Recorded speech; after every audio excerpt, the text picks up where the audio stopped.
నశించుచున్న వారికి క్రీస్తు శిలువ మరణమును గూర్చినటువంటి సందేశము అర్ధరహితముగా ఉంటూ ఉన్నది.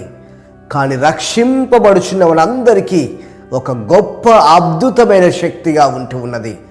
1 కొరింథీయులకు రాసిన లేఖ 1వ అధ్యాయము 18వ వచనంలో మనం చదువుతూ ఉన్నాము. ప్రియ సహోదరి సహోదరులారా, శిలువ మరణం అంటే అతి నీచమైనటువంటి మరణము.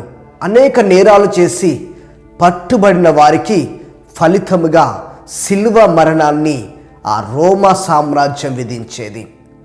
మరి యేసు ప్రభువు ఎలాంటి నేరము చేయనప్పటికీ, నిరపరాధి అయినప్పటికీ అతి నీచమైనటువంటి శిలువ మరణాన్ని శిక్షగా విధిస్తూ ఉన్నది రోమా సామ్రాజ్యము.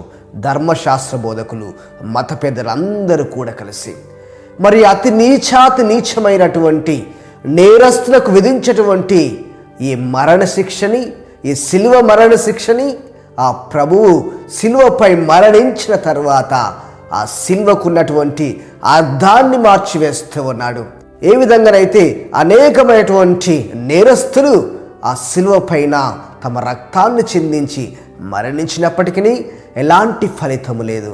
కానీ ఒకే ఒక్కసారి ఆ క్రీస్తు ప్రభువు ఆ శిలువ పైన మరణిస్తూ ఉన్నాడు. ఆ శిలువకున్నటువంటి అర్థాన్ని మార్చివేస్తూ ఉన్నాడు.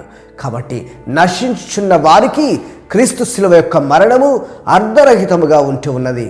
కానీ రక్షింపబడుచున్న మనందరికీ దేవుని యొక్క అద్భుతమైన శక్తిగా మనందరికీ ఆ శిలువ నిలుస్తూ ఉన్నది.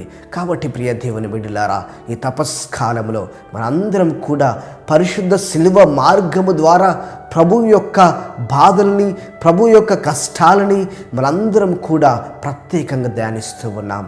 మరి మనందరం కూడా ఆ శిలువ శక్తిని గ్రహించి, ఆ శిలువకున్నటువంటి అద్భుతమైనటువంటి శక్తిని గ్రహించి దేవునికి మారుగా జీవించే బిడ్డలుగా ఉండడానికి ప్రయత్నాలు చేద్దాం. ఆమెన్.